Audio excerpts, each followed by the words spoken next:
의원님 안녕하세요. 네, 안녕하십니까. 네, 오늘의 시장이 좀 보합권에서 약보합권에서 움직이고 있고 뭐 코로나 관련주들이 잘 가고 있네요, 멘토님. 요즘 네. 시장 전반적으로 어떻게 보세요? 네, 뭐 시장이 뭐 계속 올라올 수는 없잖아요. 떨어질 그렇죠. 때도 이제 떨어졌다가 또 쉬었다, 다시 반등이 주고 그다음에 또 밀리기도 네. 하고. 최근에 시장이 또 올라오다가 지금 오늘 같은 경우에 좀 6% 지금 빠지거든요. 코스피 지수가. 그렇다면 지금 시장에서 이제 하락하는 종목 수가 굉장히 또 많은 비율을 또 차지해야 되는데 오늘 거래소 시장에서 상승과 하락 종목 수를 비교해 본다면 상승 종목 수가 416종목 정도가 되고요. 하락 종목 수가 426종목, 즉 10종목 정도가 더 추가적으로 하락을 하고 있을 뿐 거의 비슷한 수준이에요. 우리가 주가가 올라갈 때 상승 종목 수보다 하락 종목 수가 더 많았던 경험들 많이 보셨잖아요. 그때는 시장이 안 좋다라고 얘기했는데 지금 같은 경우에 주가가 코스피가 0.6%, 0.7% 빠지고 있는데 상승과 하락 종목 수가 거의 비슷하다면 사실상 종목들이 많이 떨어진다기보다는 오히려 좀 강한 하락임에도 불구하고 좀 강한 그런 모습들을 보여주고 있다. 이렇게 보는 게 더 맞을 것 같아요. 그래서 최근에 이제 시장이 올라오는 과정에서 우리가 또 한 가지 봐야 되는 건 외국인들의 수급이 오늘 좀 빠지고 있다라는 거거든요. 그동안 외국인들이 많이 매수를 했고 현물 쪽에서 매수했고 선물 쪽에서도 매수를 했습니다. 그런데 오늘 같은 경우에 외국인들의 수급이 좀 빠져요. 그렇다면 외국인들이 왜 팔까? 이렇게 오늘 같은 경우에 왜 수급이 빠지고 있을까? 이 부분을 우리가 생각을 할 필요가 있어요. 과연 어떤 이유 때문에 외국인들이 팔고 있을까요? 우리는 이제 학습효과라는 얘기를 많이 하잖아요. 시장에서 과거에 어떤 일이 있었을 때 그걸 바탕으로 해서 다음에 이런 상황이 왔을 때 거기에 대한 대비를 한다라는 의미거든요. 그런데 최근에 외국인들 매수세가 들어오기 시작한 그 시점을 바로 11월 11일이라고 얘기를 했었습니다. 그때가 2,900포인트 때 그 자리였는데 그 다음부터 외국인들의 수급이 계속 들어왔어요. 그런데 그 다음에 주가가 올라가다 막혔던 자리가 있거든요. 그 자리가 3,000포인트에서 3,050포인트. 이때 주가가 고점을 찍고 나서 떨어졌단 말이죠. 그리고 나서 2,900포인트 아래로 떨어진 거예요. 그리고 이번에 다시 올라왔죠. 그렇다면 외국인들이 그동안 이제 샀을 때 사다가 3,000에서 3,050포인트 구간에 진입하니까 주가가 떨어졌다라는 건 여기가 지금 돌파가 좀 어렵구나. 단기 고점이 또 될 수 있겠구나라는 어떤 과거의 학습 효과 때문에 오늘 같은 경우에 좀 매도를 하고 있지만 그렇다고 해서 이거 시장을 하락으로 보는 건 아니에요. 그래서 시장의 방향을 볼 때는 우리는 주식을 오늘 사고 내일 또 팔 수도 있거든요. 그리고 그 다음날 또 살 수도 있어요. 그래서 매일 주식을 시장을 좋게 본다고 해서 오늘 내일 매일 사는 건 아니에요. 그렇기 때문에 전체적으로 이 흐름을 파악할 때는 전체적인 어떤 그 방향성을 보는 게 좋아요. 그래서 지금 외국인 쪽에서의 선물과 현물 쪽에서의 그 방향성을 우리가 살펴본다면 이 거래소 시장에서의 외국인들 수급 방향을 보세요. 외국인들의 수급 방향이 어떻게 되고 있습니까? 수급의 방향이 위쪽으로 올라가고 있잖아요. 중간중간마다 약간 팔 수도 있어요. 하지만 전체적으로 외국인들이 계속 사고 있다는 거예요. 이 방향 자체가 꺾이지 않는 이상 외국인들이 상승 쪽으로 계속 바라보고 있는 거고요. 그리고 선물 쪽도 한번 볼게요. 선물 쪽도 같이 보면 선물의 방향은 어떻게 되고 있습니까? 선물의 방향도 꾸준하게 계속 위쪽으로 올라가고 있다는 거예요. 즉 하루 정도 사고 팔았다고 해서 이게 의미가 있는 게 아니고요. 전체적인 방향을 보고서 우리는 투자를 하는 게 맞다라는 거고, 그리고 지금 시장 3,000포인트에서 3,050포인트 이 구간은 변동성이 나올 수밖에 없는 구간이에요. 그래서 3,000에서 3,050포인트 이 구간을 확실하게 넘어서면 그때부터는 좀 편안하게 매매를 할 수 있고, 그리고 시장의 방향도 위쪽으로 확실하게 자리를 잡아갈 테니 그때까지는 좀 주의를 하면서 보자. 다만 종목들을 절대 정리를 하지 말고 쉽게 팔지 마시고 지금부터는 좀 잘 관찰을 하는 그런 자리가 될 것 같다 라고 여러분께서 보시면 되고요.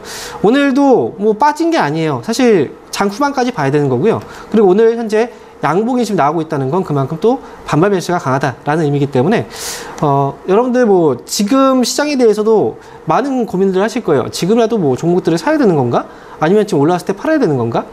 이 고민을 하고 있다면 시장 오히려 매도보다는 사실 매수 쪽으로 방향을 잡고 보시는 게 오히려 맞다라고 저는 말씀을 드리겠습니다. 네, 시장을 뭐 아주 부정적으로 볼 이유는 없다. 오히려 매도보다는 매수 쪽으로 포지션을 잡는 게 낫다라는 긍정적인 전망을 해주셨기 때문에 뭐 크게 시장에 대한 우려는 하지 마시고 지금부터는 갖고 있는 종목들에 대한 상담을 저희가 진행을 해보도록 하겠습니다. 조현창님께서 올려주셨습니다. 남선알미늄 5,000원에 12% 1년 넘게 들고 있습니다. 물타기로 평단가를 낮출까요? 계속 들고 갈까요? 라고 하셨는데요. 이게 아마 예전에 그 이낙연 관련주였죠, 멘토님. 이제 뭐 더 이상 이슈가 없다 보니까 더 떨어지고 있는 것 같기도 하고, 뭐 실적도 그렇게 좋지는 않은 것 같고. 지금 네. 물 타는 거 어떻게 보세요? 지금 부정적인 얘기밖에 없어요. 네. 그렇죠? 그렇다면 물 타면 안 되겠죠. 지금 보면 주가도 사실 이 기업의 주가가 최근에 떨어졌다라고 얘기를 해요. 얘기를 하지만 사실상 올라갔을 때 생각해 보세요. 그 기대감으로 올라가지 않았습니까? 올라간 주가가 7,000원을 넘어섰어요. 그럼 올라가기 전에 주가는 얼마였습니까? 1,500원. 이 정도 가격이었단 말이죠. 근데 지금 가격은 2,500원이에요. 그렇다는 건 이 기업은 실적이 만약에 살아나고 있다. 뭔가 그런 반응이 있다면 여기서 돌려낼 수는 있지만 그게 아니라면 사실상 아직까지는 하락이 다 끝났다라고 보진 않아요. 그래서 좀 아쉽지만 이 기업은 조금 더 지켜볼 필요가 있을 것 같아요. 그래서 주가는 현재 2,500원 정도 가격인데 사실 제가 볼 때는 실적이 지금 적자인 상태에서 단순하게 주가가 떨어졌다고 해서 추가 매수하기보다는 차라리 실적이 흑자전환이 되거나 이런 실적의 회복이 나오면 그때 가격적으로 눌렀을 때가 아니라 실적 회복이 됐을 때 그 시기에 맞춰서 추가 매수를 해주는 게 오히려 더 나을 것 같아요. 그래서 남수할매님은 이제 실적 확인되고 나서 그때 추가 매수를 하시고요. 지금은 조금 더 기다려보자라고 의견을 드리겠습니다. 루시앤님께서 올려주셨습니다. LNC 바이오 36,800원에 30%. 무증 전부터 보유 중이다가 3만 원에 쌍바닥 찍었을 때 추매해서 평단이 지금 가격이에요. 최근 4만 원대 2번 갔었는데 안 팔고 기다렸었는데요. 4만 원 가면 이번에는 팔아야 할까요? 아니면 좀 더 들고 가볼까요? 라고 하셨는데요. 이 고민이 될 만한 게 이 종목은 늘 올 한 해 내내 3, 4만 원 안에서만 박스권으로 움직이더라고요. 실적도 잘 나오는 종목인데 어떻게 보세요? 4만 원대 그냥 팔까요? 사실 보이는 대로 하는 게 정답이에요. 이 기업도 지금 사실 기대감으로 계속 이제 더 올라가지 않을까라는 기대를 했지만 결국은 계속 막히고 있잖아요. 맞아요. 사실 막히는 자리 4만 원에서 팔았을 때 주가가 더 올라간다? 아쉬울 수 있어요. 하지만 만약에 이제 우리가 항상 기회비용을 생각을 해야 돼요. 4만 원 왔을 때 팔았는데 더 올라갔을 때 어떤 아쉬움과 그 다음에 4만 원에 안 팔았는데 주가가 다시 또 빠져서 손실로 바뀌었을 때 어떤 또 힘듦, 고통 이런 것들을 비교해 본다면 사실 빠졌을 때의 고통이 더 크지 않을까요? 그렇죠. 그렇다면 지금 눈에 보이는 대로 기회를 줬을 때 수익을 챙겨가는 게 좋아요. 그리고 4만 원 넘어갔을 때 아쉽다. 그러면 그때 또 사실 사도 기회는 분명히 오거든요. 저는 LNC 바이오는 올라오면 4만 원, 사실 이번에도 4만 원까지 올라갈지 아니면 4만 원보다 좀 못 미치는 가격에서 떨어질 수도 있기 때문에 저는 4만 원이 아니라 솔직히 39,000원 정도까지 오면 저는 팔았으면 좋겠습니다. 수익을 챙겨가는 게 좋을 것 같아요. 그래서 LNC 바이오는 39,000원 목표 주가 제시해 드리겠습니다. 달달한 오렌지님께서 IHQ 1,690원에 10%의 상담 부탁합니다. 물타기를 해야 될까요? 라고 질문을 해주셨는데요. 물타기 하는 거 어떻게 생각하세요? 오늘 자꾸 이제 물타겠다고 하시는 분들이 굉장히 많아요. 예. 그만큼 이제 시장이 조금씩 잡히지 않았나 이런 생각들도 드실 맞아요. 거고 또 제가 또 긍정적으로 또 얘기를 해서 맞아요. 아마 그런 질문을 더 많이 주시는 것 같은데 예. 맞습니다. 시장에 대한 부분은 사실 이제는 어느 정도 이제 큰 고통은 지나가고 있다라고 봐요. 그렇다면 이제 종목들을 추가 매수해야 될까? 이 타이밍을 잡는 게 이 타이밍을 재는 것도 사실 중요한 건데 여기서 이제 우리가 생각해야 되는 건 뭐냐면 종목들마다 사실 올라오는 시기들은 다르거든요. 어떤 종목들은 시장에 올라갈 때 바로 이제 치고 올리는 종목들이 있고 어떤 종목은 조금 뒤에 올라가는 종목이 있고 또 어떤 종목은 더 늦게 올라가는 종목들이 있어요. HQ 같은 경우에는 최근에 시장이 지금 반응이 오긴 했어도 이 종목이 반응이 아직은 없어요. 그렇다는 건 IHQ 같은 경우에는 순서가 순번이 좀 뒤에 있다. 번호표를 뽑았을 때 좀 뒤에 번호표에 있다라고 생각을 하시면 좋을 것 같고요. 차라리 이 기업은 지금 당장보다는 흐름을 돌려내면 그때 매수하시는 게 추가 매수를 해도 그때 하시는 게 더 좋지 않을까 싶고요. 지금 1,690원인데 사실 근데 그 매수 가격이 1,700원이면 1,690원 추가 매수할 필요 없어요.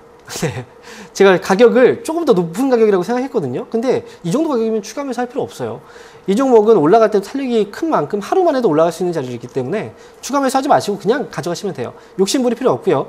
이 기업은 목표 주가는 1,900원 제시해 드릴 테니까요. 올라오면 1,900원에서 정리만 잘하시면 되겠습니다. 데미플로님께서 올려주셨습니다. 서울 바이오시스 15,800원에 22%. 평단가는 좀 낮췄는데 공매도 과열에 수급도 좋아 보이지가 않습니다. 라고 하셨는데요. 수급이 근데 기관들은 좀 들어오고 있는데요. 멘토님. 어떻게 보세요? 지금 이 기업 같은 경우에도 최근에 주가가 막 올라갔다 좀 빠졌잖아요. 그렇죠. 근데 이제 결국은 변이 바이러스에 대한 이슈 때문에 주가가 갑자기 튀었다 또 내려온 거거든요. 근데 지금 보면 15,800원에 지금 매수하신 가격 참 애매하네요. 이게 판단하기가 굉장히 좀 애매한 기업 중에 하나예요. 지금 수급이라든지 여러 가지 그 주가의 흐름으로 봤을 때는 아직 제가 볼 때는 저점이 잡힌 것 같진 않아요. 그래서 지금 여기서 추가 매수를 하기에는 좀 부담이 되는 가격이고요. 다만 주가가 워낙에 들쭉날쭉하고 흐름을 보여주고 있기 때문에 사실 저는 추가 매수를 굳이 안 해도 되는 가격이라고 지금 생각을 하거든요. 그래서 굳이 추가 매수 하지 마시고 반등 시에 그냥 빠져나오세요. 저는 16,000원. 반등 시 16,000원에서 빠져나오는 게 좋을 것 같고, 추가 매수는 오히려 더 악순환이 될 것 같아요. 그래서 추가 매수 없이 그냥 여기서 만약에 반등 나온다면 그래 반등 줘서 고맙다 생각하시고 16,000원에서 정리하자라고 의견을 드리겠습니다. 네, 자 그럼 다음 댓글을 볼게요. 이번에는 레드블리님께서 올려주셨습니다. GC셀 107,500원에 15%, 목표가를 어느 정도 잡으면 될까요?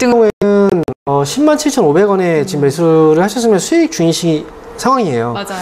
근데 지금 이 기업이 뭐 거래 대금은 사실 그 금액 자체가 한 주당 10만 원이 넘어가기 때문에 거래 대금은 현재 100억 정도의 거래가 나오고 있긴 하지만 사실 그만큼 거래가 굉장히 활발하거나 이러진 않아요. 그래서 이것 같은 경우에도 사실 주가가 또 거래량 자체가 그렇게 많지 않다 보니 또 올라갈 때도 확 치고 올릴 수 있겠지만 또 떨어질 때도 그에 못지않게 주가가 급락을 해버립니다. 그죠?